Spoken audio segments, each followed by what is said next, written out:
Halo guys, selamat datang di channel Flutteran. Thank you teman-teman semua udah klik video ini. Bareng Yaki di sini dan di video kali ini kita akan membahas tentang state management. Oke, bagi teman-teman yang belum tahu apa itu state management, jadi state management adalah sesuai dengan namanya ya, state management. Berarti cara kita untuk memanage atau mengelola sebuah state ya. Dan apa itu state? Ya, state adalah data atau informasi. Jadi jika digabungkan berarti state management adalah cara kita untuk mengatur atau mengolah data di dalam aplikasi kita. Jika teman-teman familiar dengan Laravel ya, atau Codeigniter ya, atau framework PHP lainnya, biasanya itu sudah dipisah ya antara view dan controllernya. Nah, di sini state management ini sama halnya seperti controller ya di framework PHP ya. Jadi kita memisahkan antara tampilan dengan bisnis logiknya, sehingga kita bisa reusable nih, atau menggunakannya secara berulang. Seperti itu. State management ini sebenarnya ada banyak ya library-nya. Ada provider, ada block, ada Redux ya. Nah, Redux ini biasanya bagi teman-teman programmer JavaScript ya, harusnya udah familiar dengan Redux ini ya. Kemudian ada yang populer juga, GetX, dan masih banyak library lainnya.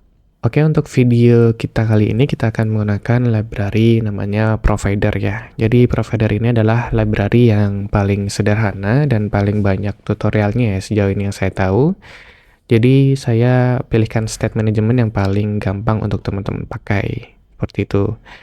Lalu bagaimana cara kerja state management ya? Cara kerjanya ini mirip seperti teman-teman tekan tombol subscribe ya pada YouTube ya. Jadi jika channel yang kita subscribe menambah video baru, upload video baru ya gitu ya, maka ketika kita sudah subscribe channelnya, kita akan mendapatkan notifikasinya, ya, seperti itu. Sama pula seperti state management ya, ketika kita sudah subscribe sebuah data, maka jika kita mengirim atau merubah datanya, maka widget yang melistennya ini akan berubah pula sesuai dengan data yang kita kirim tentunya. Oke, langsung saja ke codingannya. Di sini kita sudah menyiapkan project Flutter-nya. Ini generate awal dari Flutter ya. Kemudian di sini sudah ada emulatornya. Hal yang pertama kita lakukan tentunya kita akan install ya. Providernya kita copy aja di sini. Kemudian kita masuk ke pubspec YAML-nya, kemudian kita paste dan save ya. Oke, kita tunggu hingga prosesnya selesai. Oke, di sini sudah selesai. Kemudian kita buka main.dart-nya. Kemudian kita install dulu ya. Oke, Flutter run. Kita tunggu sampai proses instalasinya selesai. Ya, di sini sudah selesai ya untuk running aplikasinya. Kemudian di sini kita lihat ada sebuah fungsi menambah sebuah angka di sini ya, dari Flutter-nya sudah disediakan. Kita lihat di sini ada variable counter, kemudian di sini ada fungsinya increment counter, kemudian set state counternya. Nah, set state ini fungsinya untuk merubah counter ini ya. Jadi jika tanpa set state ini dia tidak akan berubah karena set state ini akan meredraw semua tampilannya, semua tampilan yang ada di halaman ini. Jadi ketika kita set state, counternya akan di sini akan berubah seperti itu. Nah, jika kita menggunakan state management, kita tidak akan meredraw satu halaman nih, tapi hanya di bagian data ini saja seperti itu. Coba kita set state-nya ini kita komen ya. Jadi kita komen, kemudian kita refresh. Oke, apa yang terjadi? Nah, di sini kan nggak berubah ya karena kita tidak meredraw-nya ya. Kita tidak menambah set state di sini. Jadi kita harus masukkan ke dalam fungsi set state ya, counternya, agar tampilannya berubah seperti itu. Nah, ini berubah ya. Oke, nah bagaimana fungsi ini kita rubah menjadi state management? Caranya kita akan membuat file ya, file providernya dulu. Kita coba, kita buat folder, kemudian kita buat filenya, namanya counter.provider.dart misalkan ya. Ini teman-teman bebas aja, namanya mau apa, sesuaikan dengan keinginan teman-teman aja, atau sesuaikan dengan fungsinya ya. Kita buat kelas baru bernama counter provider misalkan ya, provider with change notifier ya. Oke, di sini jangan lupa kita import materialnya. Ini secara otomatis ya sudah diimport. Kemudian kita akan copy paste aja, copy. Nah, di sini kita counternya underscore-nya kita hapus saja. Kemudian kita buat fungsi yang sama seperti bawaan Flutter-nya. Kita buat fungsi untuk menambahkan datanya ya, counter plus plus. Nah, di sini kita tambahkan notify listener agar widget yang melistennya itu bisa berubah ya. Jadi kita beri informasi bahwa data counter ini atau variable counter ini berubah dengan cara menambahkan notify listener di sini. Oke, di sini kita coba rubah untuk counternya. Tadinya memanggil dari satu halaman ini ya, kemudian kita akan rubah ini memanggil variabel yang ada di file counter provider.dart ini ya. Oke, kita inisialisasi dulu di halaman mainnya di material app. Di atasnya kita inisialisasi dulu providernya. Jadi menggunakan multi provider ya. Multi provider. Oke, secara otomatis di sini akan import providernya. Kemudian kita tambahkan provider, change notifier provider, kemudian counter provider. Oke, kita save. Kemudian kita bagaimana cara memanggilnya di teks ini, memanggil data ini. Caranya cukup simpel, teman-teman tinggal klik kanan kemudian refactor menggunakan builder. Kita panggil consumer ya. Kemudian kita panggil kelasnya ya. Kelas ini kita copy aja, kita paste. Kita paste di sini, kemudian di sini kita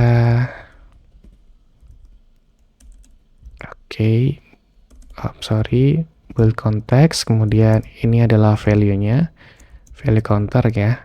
Kemudian child di situ. Oke. Nah, di sini teman-teman bebas ya menamainya, terserah teman-teman mau value atau counter, terserah ya. Jadi di sini kita tinggal tambahkan, kita tinggal panggil aja dot counter ya. Oke. Nah, kita save atau di sini misalkan seperti ini. Nah, di sini sudah ditampilkan ya auto complete-nya. Mau panggil apa? Counter atau apa, misalkan kita tambahkan satu variabel lagi ya, misalkan di sini counter, di sini 2, 3 atau 4 gitu ya. Nah, di sini secara otomatis dia akan di situ dia akan menampilkan variabel-variabel apa aja yang ada di dalam counter provider ini, kelas counter provider ini. Oke, kita panggil satu yang tadi counternya, kita hapus saja yang tadi, yang lainnya. Kita save, kemudian counter. Jangan lupa toString ya, karena ini integer, kita rubah menjadi toString karena ini teks ya. Oke, kita ini nggak kepake, karena nggak kepake kita komen aja. Ini juga kita komen. Oke, kita refresh ya, hot refresh atau hot restart ya, sorry. Nah, di sini sudah menampilkan data yang ada di provider ya. Jadi bukan data yang di dalam halaman ini, dalam file ini, tapi yang ada di counter provider ini. Oke. Jadi sudah berhasil ya teman-teman ya. Kemudian bagaimana cara memanggil fungsi ini ya, increment counter ini ya. Jadi caranya sama seperti cara pemanggilannya. Cara menampilkan counternya, kita refactor di sini, kita ganti menjadi builder, kita paste aja, kita copy paste. Kemudian value-nya kita ganti menjadi increment ya. Kita hapus kurung kurawalnya, maksudnya kurung buka kurung tutupnya ya. Kemudian kita refresh. Oke, kita coba fungsinya. Nah, ini berhasil ya. Sudah berhasil untuk menggunakan state manajemennya ya. Oke. Jadi tidak menggunakan fungsi yang ada di sini lagi. Kita menggunakan fungsi yang ada di providernya. Oke. Nah, di sini ada dua cara ya, teman-teman. Ada memanggil fungsinya melalui UI-nya, melalui UI yang ada di scaffold ini. Ada juga cara untuk teman-teman memanggilnya melalui fungsi yang ada di logiknya di sini ya. Jadi jika menggunakan logic provider dot of context listennya kita rubah jadi false. Kemudian, nah di sini kita tambahkan kelas mana yang akan kita pakai ya. Jadi kita copy, kita paste, kita masukkan kelasnya di sini. Kemudian di sini kita panggil fungsinya ya, increment counter. Seperti itu. Jadi teman-teman bisa ganti di sini fungsinya yang tadinya melalui consumer ya, kita rubah, kita cut aja, kita rubah di sini. Kita nggak akan pakai consumer ini lagi. Kita akan menggunakan fungsi yang ada di sini. Jadi kita copy, kemudian kita paste. Nah. Jadi tadi kita menggunakan consumer untuk memanggil fungsinya. Sekarang kita rubah, kita bikin fungsi baru di atas. Kemudian kita panggil providernya, kemudian kita panggil fungsinya, seperti itu. Oke, kita coba restart. Kemudian kita tambah ya. Nah, di sini juga sudah berfungsi ya, sama ya. Fungsinya juga sama. Oke, berhasil ya. Oke, kemudian kita akan coba membuat komponen ya. Jadi di sini kita akan merubahnya menjadi komponen. Kita buat folder baru namanya komponen. Komponen. Oke, kemudian kita rubah, kita tambahkan ya. Maksudnya kita tambahkan satu file counter.dart. Kita menggunakan stateless saja bernama counter ya. Oke, kita cut tadi consumernya, kemudian kita pindahkan ke sini. Oke. Jangan lupa kita panggil ya, kita import providernya dan kelasnya. Kita save, kemudian kita panggil stateless yang tadi kita buat, kita panggil di main.dart-nya. Oke. Kita import, jangan lupa.